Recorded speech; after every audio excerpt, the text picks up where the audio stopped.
नमस्कार, मैं हूं आपके साथ प्रगति चतुर्वेदी और आप देख रहे हैं साधना प्लस न्यूज। खबरों की शुरुआत करेंगे, लेकिन उससे पहले एक नजर सबके हेडलाइंस पर। अब और भी साफ होगा शिमला शहर, पावर ग्रिड ने 2 मशीनें नगर निगम को की भेंट। सीएम ठाकुर ने हरी झंडी दिखाकर किया रवाना।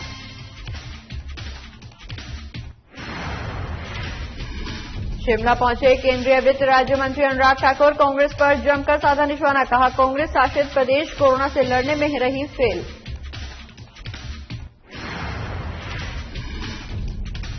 बीजेपी कोर ग्रुप की हुई बैठक में प्रदेश अध्यक्ष सहित कई लोग रहे मौजूद। बैठक में हुई कई मुद्दों पर चर्चा।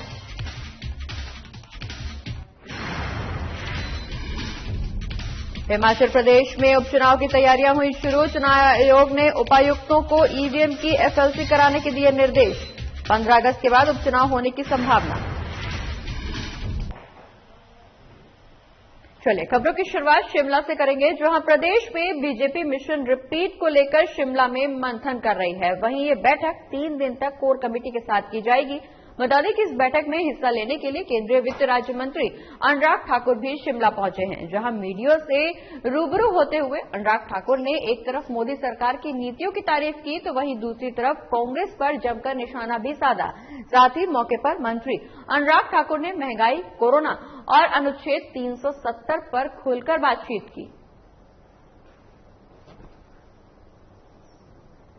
देखिए, पहली बात मैं कहूं कि जब कोरोना महामारी आई उस समय देश के अंदर एक भी पीपी किट नहीं बनती थी, वेंटिलेटर नहीं बनते थे, वैक्सीन का दूर दूर तक कोई अंदेशा नहीं था। भारत में तो 40-40 साल तक वैक्सीन नहीं आती थी जो दुनिया भर में आ जाती थी। लेकिन ये मोदी जी का नेतृत्व था जिसने आत्मनिर्भर भारत का न केवल नारा दिया, उस पर चलाया भी। आज एक दिन में 15 लाख से ज्यादा पीपी किट बनती हैं, देश और दुनिया को दी जाती हैं। वेंटिलेटर बेड मात्र 20,000 थे, जो बढ़कर 4,40,000 हो गए। 1,551 पीएसए ऑक्सीजन प्लांट देश भर के कोने कोने में स्थापित किए जा रहे हैं। कोविड वैक्सीन एक नहीं 2-2 निर्माण भारत कर रहा है। अमेरिका ने अगर 30 करोड़ वैक्सीन लगाई तो भारत ने 25 करोड़ वैक्सीन लगाई, और भारत के बाद ब्राजील ने 8 करोड़ वैक्सीन लगाई। बाकी देशों ने 1 करोड़, 2 करोड़, 3 करोड़ लगाई है। तो इससे पता चलता है भारत ने वैक्सीनेशन के प्रोग्राम में भी शानदार काम किया है, और इस साल के अंत तक 216 करोड़ से ज्यादा वैक्सीन भारत में उपलब्ध होंगी और लगभग सारे देश को वैक्सीनेशन उपलब्ध होगी। इसके अलावा पहले तो सभी राज्य कहते थे कि हमें वैक्सीन खरीदने का अधिकार दो। जनवरी फरवरी महीने की आप सारी स्टेटमेंट उठाकर देखिए, अधिकतर विपक्ष के राज्यों ने कहा हमें अधिकार दो वैक्सीन खरीदने के। जब अधिकार दिए तो वो वैक्सीन खरीद नहीं पाए, तो कहा कि मोदी सरकार खरीद के दे। हमने 45 साल से ज्यादा वालों को भी मुफ्त वैक्सीन लगाई, 18 साल से ज्यादा वालों को भी देश के हर व्यक्ति को मुफ्त वैक्सीन नरेंद्र मोदी जी की सरकार लगा रही है। देखिए, सच्चाई है, पंजाब में जो कांग्रेस की अंतरकला है उसके कई कारण हैं। वहां के मुख्यमंत्री का अपने विधायक और मंत्रियों को उपलब्ध ना हो पाना, आम जनता को उपलब्ध ना हो पाना, और फिर गंभीर आरोप जो भ्रष्टाचार के कोविड को लेकर लगे कि जिस तरह से पीएम केयर्स के वेंटिलेटर वो इस्तेमाल नहीं कर पाए, मिट्टी खाने के लिए फेंक दिए पंजाब में। तो राजस्थान ने पीएम केयर्स के मुफ्त के आए वेंटिलेटर प्राइवेट अस्पतालों को दे दिए। पंजाब ने वैक्सीन प्राइवेट अस्पतालों को दे दी और कई गुना ज्यादा दाम उनसे ले लिया।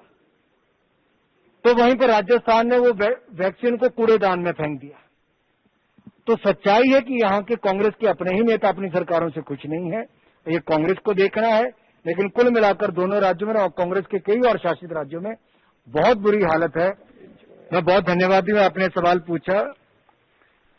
ये जो ईसीएलजीएस स्कीम थी, ये इसीलिए थी कि जो उद्यमी उनको पैसा मिले और अपने काम करने वालों को पैसा भी दे सके, अपने उद्योग भी चला सके।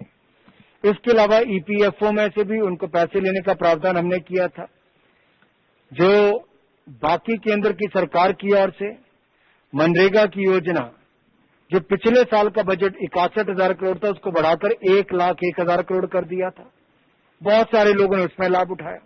उसकी दिहाड़ी 182 से बढ़ाकर 202 कर दी थी। यहां तक कि जो प्रोविडेंट फंड की कंट्रीब्यूशन काम देने वाले को और काम करने वाले को 12-12% दोनों को करनी होती है, हमने उसको भी कम कर दिया था ताकि बोझ ना आए। और अब हमने ये भी योजना लाई कि जो वापस अपने काम पर रखेगा उसके 2 साल तक का प्रावधान, उसका जो प्रोविडेंट फंड का पैसा है वो हम लोग जमा केंद्र सरकार की ओर से कराएंगे। तो इस तरह से बहुत सारी योजनाएं लेकर आए जिससे लोगों को वापस रोजगार मिलने का काम भी और नए रोजगार भी हों। बढ़ते आगे, जहां बिजली मंत्रालय के तहत केंद्रीय सार्वजनिक उपक्रम power grid corporation of India limited smart city infrastructure बनाने के लिए शिमला के नगर निगम को सहायता प्रदान कर रहा है। आपको बता दें कि पावर ग्रिड ने यह मदद अपनी कॉर्पोरेट सामाजिक जिम्मेदारी पहल के तहत की है। इसके साथ ही पावर ग्रिड ने हिमाचल प्रदेश में 4 विशेष प्रयोजन वाहन प्रदान करने के लिए लगभग 1.98 करोड़ की राशि मंजूर की है। इसके अलावा सोमवार को हिमाचल प्रदेश के मुख्यमंत्री जयराम ठाकुर ने power grid corporation of India limited के द्वारा नगर निगम शिमला को प्रदान किए गए ट्रक माउंटेड सीवर जेटिंग और कूड़ा उठाने वाली मशीनों को हरी झंडी दिखाकर रवाना किया। आपको बता दें कि इससे पहले साल 2020 के दिसंबर महीने में वैक्यूम क्लीनर के साथ स्वीपिंग मशीन लगा हुआ ट्रक और एक कंपैक्टर लगा ट्रक भी नगर निगम शिमला को सौंपा गया था।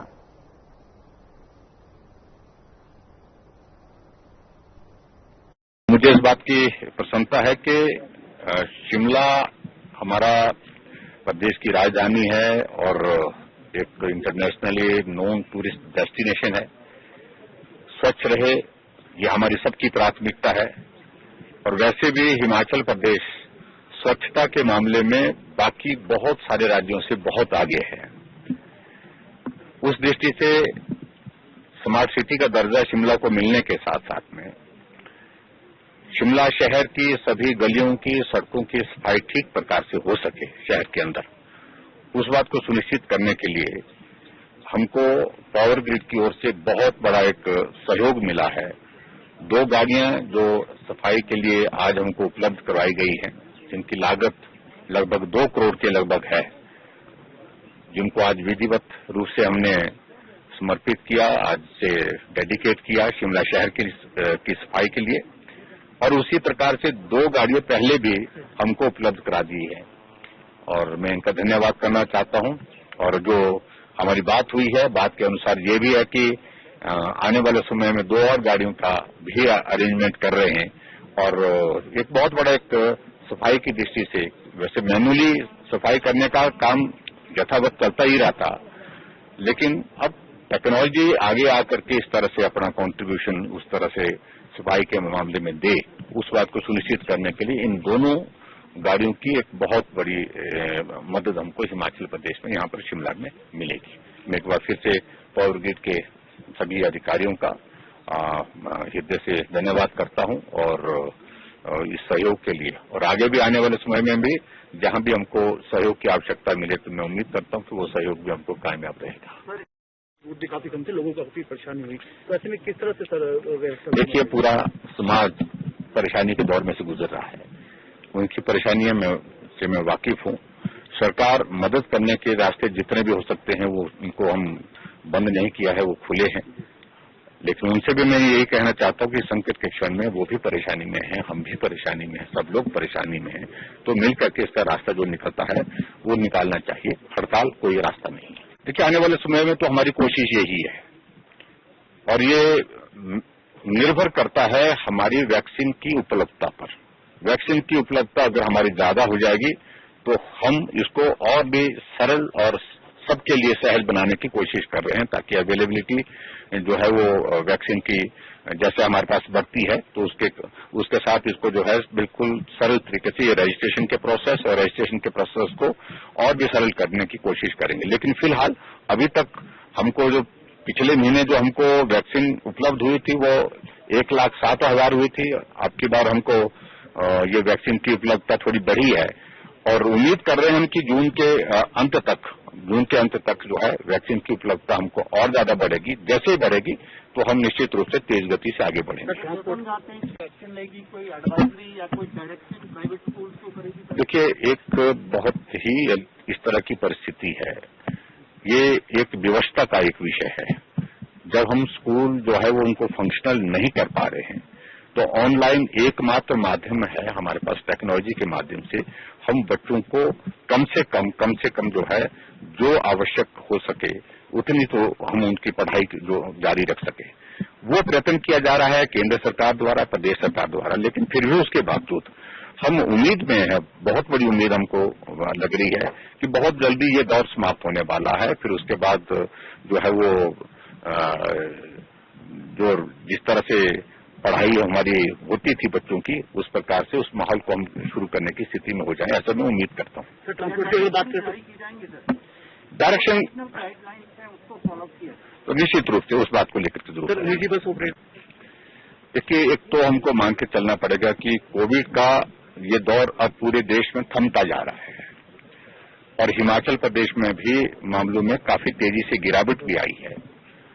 एक्टिव केस हमारा जो 40,000 से पार चला गया था वो 4,000 की रेंज में आ गया है। लेकिन फिर भी इसका अभिप्राय ये नहीं है कि हमको सावधानियां बरतने से जो है उसमें लापरवाही करनी चाहिए। हमको सावधानियां आज भी बरतनी होंगी और ये भी हमको मान के चलना पड़ेगा कि बहुत लंबे समय तक चीजों को बंद रखा नहीं जा सकता है। और हिमाचल प्रदेश एक टूरिज्म की दृष्टि से एक बहुत महत्वपूर्ण एक डेस्टिनेशन है। लोग बड़ी संख्या में यहां पर आते हैं। ऐसी सूरत में हमने अभी जो इंटरस्टेट मूवमेंट के लिए कुछ जो रिस्ट्रिक्शन लगी थी उसमें रिलैक्सेशन दी हैं। रजिस्ट्रेशन का प्रोसेस अभी भी कायम है, लेकिन जो आरटीपीसीआर टेस्ट जो है वही उसको ही हमने रिलैक्स किया है। टूरिस्ट आए, हम उनको बिल्कुल मना नहीं कर रहे हैं, लेकिन फिर भी मेरा उनसे इस बात के लिए जरूर आग्रह है कि वो सुनिश्चित करें, कोविड प्रोटोकॉल का पालन करें, मास्क पहने, सोशल डिस्टेंसिंग और सोशल डिस्टेंसिंग के साथ साथ में जो होटलियर्स हैं जिनके साथ हमारी बातचीत हुई है उनको हमने कहा है बार बार जो एसओपी हमने जारी किया है उसका पालन करें। ये बातें मुझे लगता है कि महत्वपूर्ण है। लेकिन फिर भी उसके बावजूद कोविड का ये दौर अभी तक पूरा जो है वो नहीं निकला है, जिसको हम कह सकते हैं कि समाप्त नहीं हुआ है। सावधानी बरतने की जरूरत है।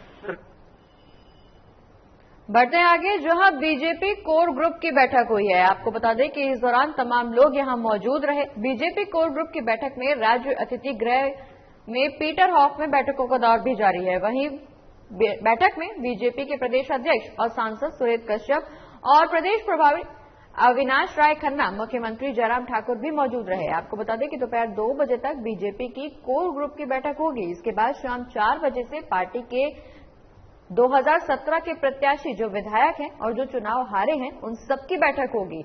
इसके बाद शाम 6 बजे पार्टी के प्रकोष्ठ के प्रदेश संयोजकों की बैठक होगी। साथ ही 17 जून को बीजेपी के कई मोर्चों के अध्यक्षों और महामंत्रियों की बैठक भी निर्धारित की गई है।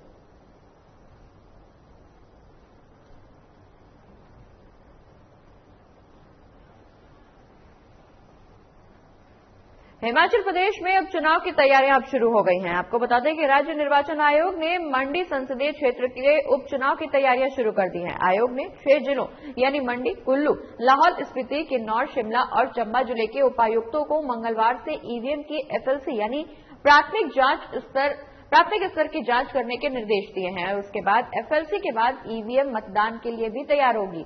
वहीं बीईएल के इंजीनियर्स की टीम संबंधित जिला मुख्यालयों में पहुंच चुकी है। पहले एफएलसी 10 अप्रैल से तय थी और 2 अप्रैल को सभी जिला मुख्यालयों में हरियाणा के करनाल, जींद और कुरुक्षेत्र से ईवीएम और वीवीपैट पहुंच गई थी। 5 मई को चुनाव आयोग ने अगले आदेश तक उपचुनाव टाल दिए थे। आपको बता दें कि सांसद रामस्वरूप शर्मा के निधन से मंडी संसदीय क्षेत्र की सीट खाली हुई है। यहां 16 सितंबर से पहले उपचुनाव करवाना होगा और 15 अगस्त के बाद उपचुनाव की संभावना जताई जा रही है। वहीं उपचुनाव में पहली बार M3 ईवीएम का इस्तेमाल होगा।